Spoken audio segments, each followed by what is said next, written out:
বাড়ির বউটা আগেই ভালো ছিল, এখন কেমন জানি মুখে মুখে তর্ক করে খুব বেয়াদব হয়ে গিয়েছে। আচ্ছা, বাড়ির বউটা কেন বেয়াদব হয়েছে সেটা কি কখনো ভেবে দেখেছেন?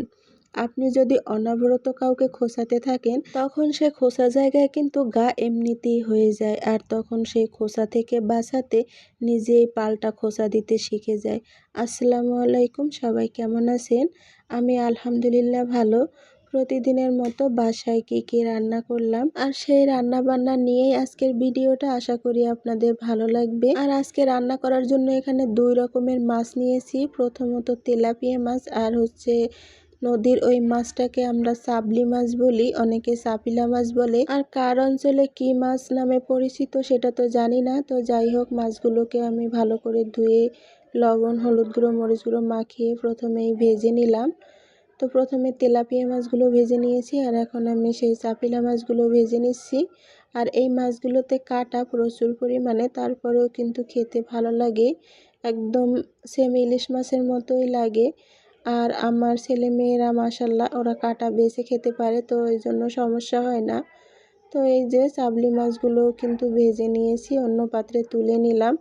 আর চাবলি মাছগুলো আমি আলাদা করে রান্না করব, কারণ এই মাছগুলোতে যেহেতু কাটা থাকে, তো এগুলো আমি কোনো সবজির ভিতরে দেই না। কিছুটা পেঁয়াজ কুচি দিয়ে আমি হালকা একটু লাল লাল করে ভেজে নিয়েছি, তারপরে আদা রসুন বাটা দিয়েছি, আর সামান্য পরিমাণে পানি দিয়ে দিলাম। এবার হলুদ গুঁড়ো, মরিচ গুঁড়ো, জিরা গুঁড়ো সব মশলা দিয়ে আমি মশলাটাকে খুব ভালো করে কষিয়ে নিব।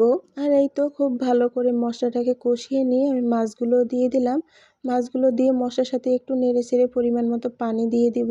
এই তো মাছগুলো কিন্তু নেড়েচেড়ে একটু কষিয়ে নিয়েছি মশলার সাথে, তারপরে আমি পরিমাণ মতো পানি দিয়ে দিলাম। আর পানিটা দিয়ে কিছুক্ষণ রান্না করে নিব। এই তো মাছগুলো কিন্তু এ পর্যায়ে রান্না করা শেষ, আমি এটাকে নামিয়ে নিব। আর এই মাছগুলো খেতে কিন্তু একদমই ইলিশ মাছের মতো লাগে। আর এই তো মাছগুলো আমি অন্য পাত্রে নামিয়ে নিয়েছি, মাছগুলো রান্না করা শেষ। আর এখন আমি গাটি কচু দিয়ে তেলাপিয়া মাছ দিয়ে রান্না করব। তার জন্য আলাদা কড়াই বসিয়ে তেল দিয়েছি পরিমাণ মতো, আর পেঁয়াজ কুচি দিয়ে দিলাম কিছুটা। পেঁয়াজ কুচিগুলো একটু ভেজে নিয়ে পরিমাণে অল্প একটু পানি দিয়ে তারপরে সব মশলা দিয়ে কষিয়ে নিব। আর এই তো এখানে সব রকমের মশলা দিয়ে দিলাম। তো এখন আমি মশলাটাকে খুব ভালো করে কষিয়ে নিয়ে তারপরে গাটি কচুগুলো দিয়ে দিব। গাটি কচুর সাথেও কিন্তু মশলার সাথে খুব ভালো করে একটু সময় নিয়ে কষিয়ে নিব। আর সব সময় কিন্তু আমি গাটি কচুগুলোকে একটু সিদ্ধ করে নেই, আর আজকে কিন্তু এখানে গাটি কচুগুলো আগে থেকে সিদ্ধ করে নেইনি। তো মশলার সাথে খুব ভালো করে একটু সময় নিয়ে কষিয়ে নিয়ে পরিমাণ মতো পানি দিয়ে দিলাম।